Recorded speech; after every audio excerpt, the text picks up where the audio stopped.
What goes up must come down. It's a simple concept, but for buildings it can be tricky and expensive. These are some of the most expensive building demolitions in the world. The Morandi Bridge in Genoa, Italy was a sight to behold when it opened in 1967. Unlike the metal structures many of us are used to seeing, Morandi was largely made up of reinforced and pre-stressed concrete. The result was a minimalist, sleek, and easily recognizable bridge, also known as an engineer's dream. Unfortunately, the bridge was built before people knew about the effects of structural degradation, corrosion, and material pairing.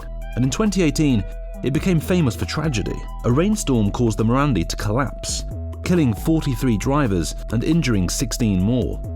The reason for the collapse was never determined, but experts say it was probably a combination of wet conditions, landslides, structural weaknesses, and corrosion. There's no reason to keep a bridge that doesn't do its one job. And so, demolition took place in 2019 for a whopping $98 million. The structure was imploded, and the video is cinematic to say the least. After detonation, there was 4,500 tons of bridge left over. But thankfully, the bridge was lined with 50 large water tanks to prevent dust clouds and minimize potential air pollutants. Yunong Village in Shenzhen, China was decidedly less grand than the Morandi Bridge. It was a collection of 16 buildings covering 57,000 square feet. When they got rid of it in 2005, it blew away China's old record for largest demolition by 25%. This area was a problem for the local government. The village had the nickname the Handshake Towers because of how close together they were. Their proximity caused light and ventilation issues that couldn't be resolved. Plus, the government wanted Shenzhen to be seen as appealing and modern. They wanted their aesthetic to match the level of technological advancement that was happening in the early 2000s, a Chinese Silicon Valley. Demolition was common in China at the time due to a boom in urban expansion.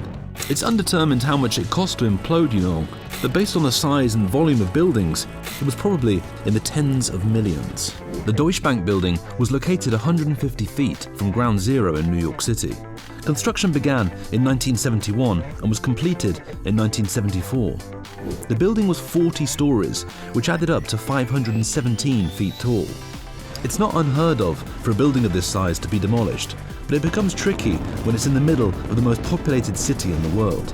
Complications during the process made it take 5 years to completely dismantle the structure and cost $300 million. The history of the Deutsche building is dark. It stood only 150 feet away from the World Trade Center, and by proxy, it was severely damaged by the attacks on 9/11. When the second Twin Tower collapsed, it tore a 24-story gash in the facade of the Deutsche building and destroyed the entire interior. The fact that it was still standing was a miracle. Initially, talks of reconstruction were happening, but the office space deteriorated beyond repair and deconstruction began in March of 2007. Construction crews would remove 1 floor per week. They made it down from 40 to 26 when tragedy struck again.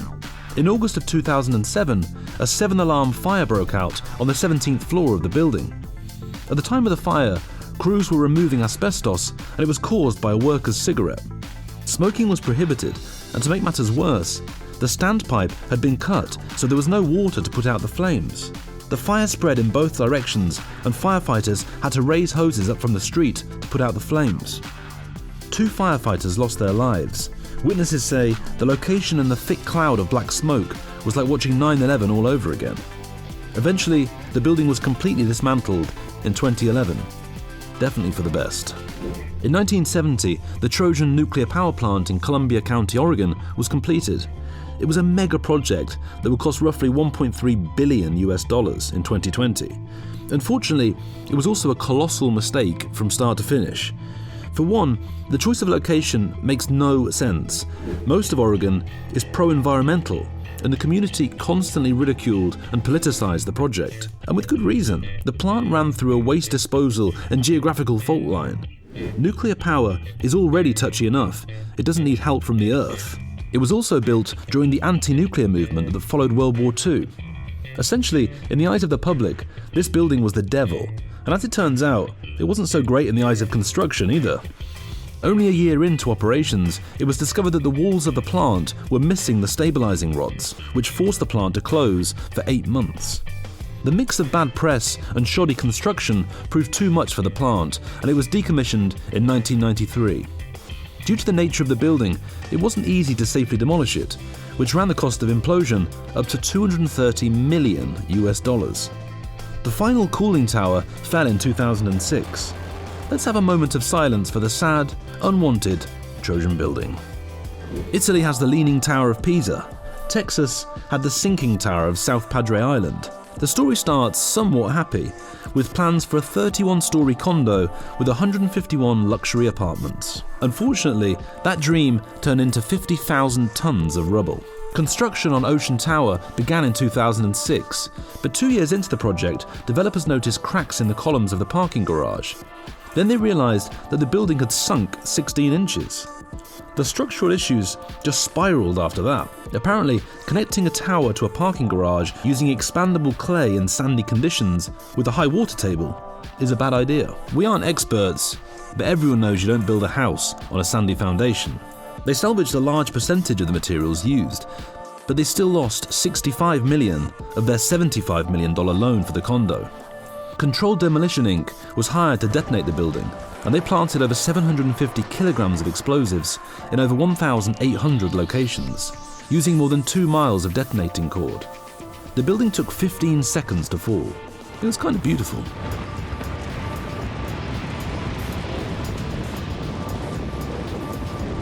You could say One Meridian Plaza was the Ritz-Carlton of demolitions, literally.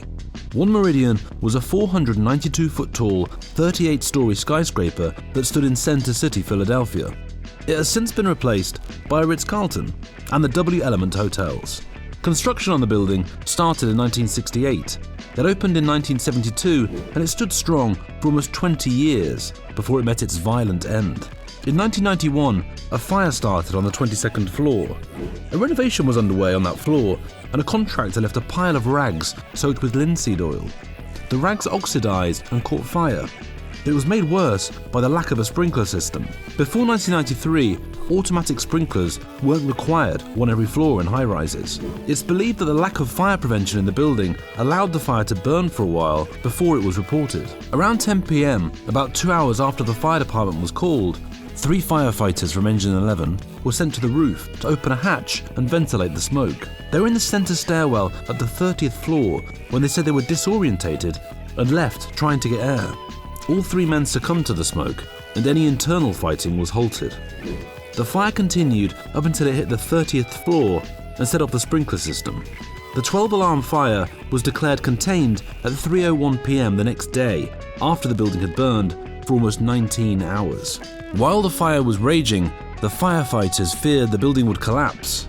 It held strong during the event, but investigators found that the floor beams had sagged and melted. And if a saggy floor wasn't bad enough, the floors were also full of asbestos. After debating between renovation and reconstruction, they landed on demolition. The demo cost a whopping $23 million, and in 1995, a Cornell crane was erected on the roof and the structure was demolished 1 floor at a time. It was completely torn down by 1999. A small memorial in honor of the firefighters who lost their lives was installed on the south side of Penn Square.